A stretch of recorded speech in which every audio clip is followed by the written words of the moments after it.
konten kali ini PC rakitan yang ada di sebelah kiri saya. Aduh, aku kok di blank anjing. Dan yang sekarang kita akan melihat proses benchmark dari game. Tunggu, aku agak patah-patah.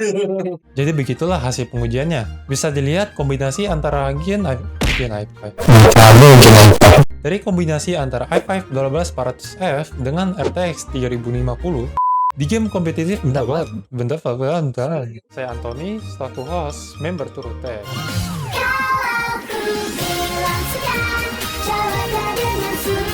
Saya Anthony, selaku host Turute. Selamat kembali Turu. Mana? Masa teman-teman yang suka Turu, rekam ponsel dan posisi PW kalian. Bersama saya Anthony, di konten PC rakitan kali ini, seperti yang kalian lihat di sebelah kiri saya, ada PC yang cantik ya, putih mulus seperti bihun. Oh, tak boleh.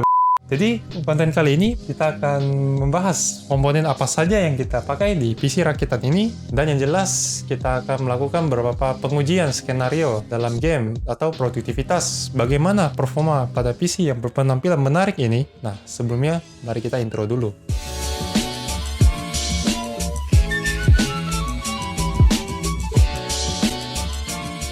Sebelum memasuki proses rakitan, saya bakal kasih tahu ke kalian komponen apa yang dipakai di PC rakitan ini. Yang pertama adalah prosesor dari kubu biru, yaitu Intel Core i5 12400F yang memiliki 6 core dan 12 thread dengan kecepatan base clock 2,5 GHz hingga boost clock 4,4 GHz. Yang kedua adalah motherboard yang digunakan adalah merek Asus Prime B760M A Wi-Fi DDR4 yang support soket LGA 1700. Yang ketiga, RAM kita pakai merek GeForce Delta RGB 2x8GB DDR4 dengan kecepatan 3600 MHz dengan aksen warna putih. Yang keempat, storage yang kita gunakan adalah merek dari SSD M2 Crucial P3 Plus dengan kapasitas 1TB dan sudah support PCIe Gen 4. Yang kelima, kita menggunakan power supply merek dari Cooler Master MWE V2 650W yang bersertifikasi 80 Plus Bronze. Dan yang keenam, kita juga menambahkan CPU cooler mereknya dari Deepcool AK400 White Edition yang pastinya support soket LGA 1700. Yang ketujuh, kita menggunakan VGA yang dipakai dari kubu hijau, yaitu Zotac RTX 3060 Twin Edge dengan memori 12GB GDDR6. Kedelapan, kita menggunakan casing dari Phenom RX Diamond XS dengan ukuran micro ATX dan desain warna putih supaya PC ini bertema putih semua. Oh ya, dan yang terakhir, karena untuk casing Phenom RX ini belum include fan, jadi kita menambahkan 3 ARGB fan dari Dark Flash Infinity yang warna putih juga. Oke, setelah Anda melihat komponen apa saja yang dipakai oleh PC rakitan ini, sekarang kita lihat proses pemasangan dan hasil rakitnya.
Wih.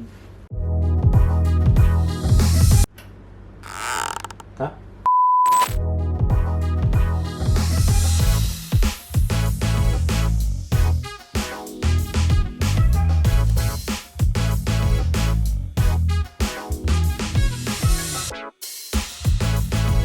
Jadi begitulah hasil rakitan PC-nya, dan sekarang kita akan melihat proses benchmark dari segi game dan produktivitas.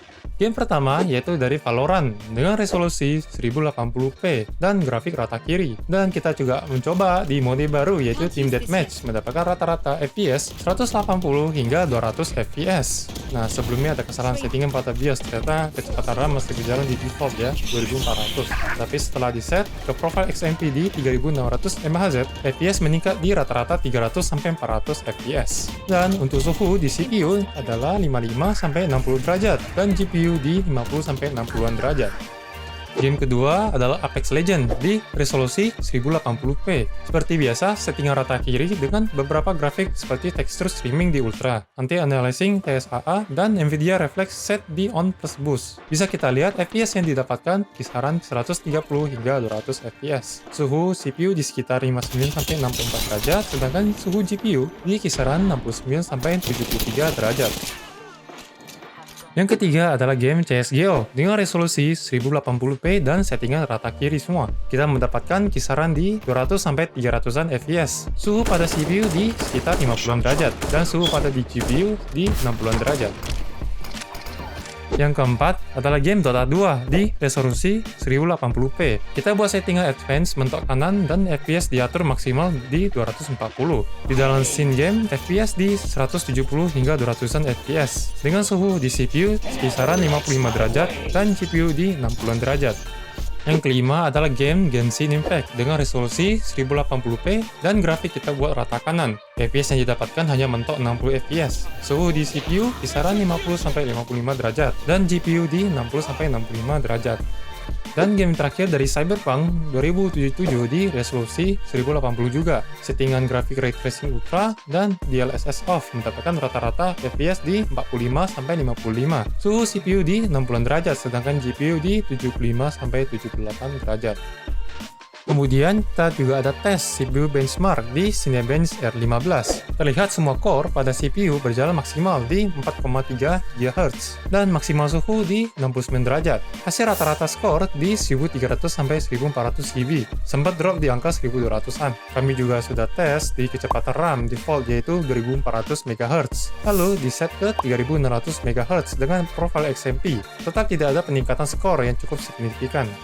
Dan kita juga ada melakukan pengetesan GPU, dilakukan dengan menggunakan Cinebench R15 juga. Temperatur GPU di 50-an derajat dan maksimal di 64 derajat, dengan GPU hotspot 60-an derajat dan maksimal di 74 derajat. Ketika berjalannya tes kecepatan kipas di 1430 rpm, total maksimum power 85 watt, lalu clock speed di GPU di 1777 hingga 1927 MHz, dan mendapatkan skor di 206 FPS. Dan kita juga ada melakukan pengetesan SSD menggunakan Crystal Disk Mark, mendapatkan hasil read di 5100-an Mbps dan write di 3600-an Mbps. Rata-rata temperatur SSD ini di 48 derajat dan maksimum di 53 derajat. Hasil pengujian 3D Mark Firestrike time SPI score di 8200-an, grafis skornya di 8000-an dan CPU score di 9100-an dengan rata-rata suhu CPU di 50-an derajat, sedangkan suhu GPU di kisaran 75-77 derajat. Dan yang terakhir, kita juga melakukan tes rendering video di Adobe Premiere Pro 2023 dengan resolusi 1080p dan total durasi yang kita gunakan adalah 8 menit 3 detik. Preset di Premiere 1 pas 50 fps dan encoder yang digunakan hardware encoding. Bisa kita lihat ketika render video, CPU berjalan di 80 hingga 90% dan clock speed di kisaran 3,9 GHz. Pemakaian memori yang dipakai kisaran 12 GB atau 80% dan GPU hampir mentok di 100% dengan suhu 50-60an derajat. Hasil video diselesaikan dalam waktu 1 menit 23 detik. Dan itu adalah hasil pengujiannya. Bisa kita lihat kombinasi antara i5 12400F dan RTX 3060 untuk game kompetitif seperti Valorant mendapatkan FPS yang cukup tinggi dan memuaskan. Itu grafik kita set di rata kiri karena game kompetitif lebih mengincar FPS daripada kualitas gambar. Dan untuk game seperti open world, kita set di rata kanan dan masih cukup playable di kisaran 55 sampai 60 FPS ke atas. Nah, menurut kalian gimana? Rakitan PC dengan harga 14 jutaan mendapatkan performa dan penampilan menarik seperti ini? Kalian bisa komentar di video bawah ini, dan untuk komponen kalian bisa cek di deskripsi kami. Dan itu saja dari video konten kita Rakitan PC kali ini. Jangan lupa untuk selalu support channel kami dengan subscribe, dan jika Anda suka dengan video ini, pencet like. Saya Anthony, selaku host di channel TuruTech, selamat kembali turu. Turu beneran deh.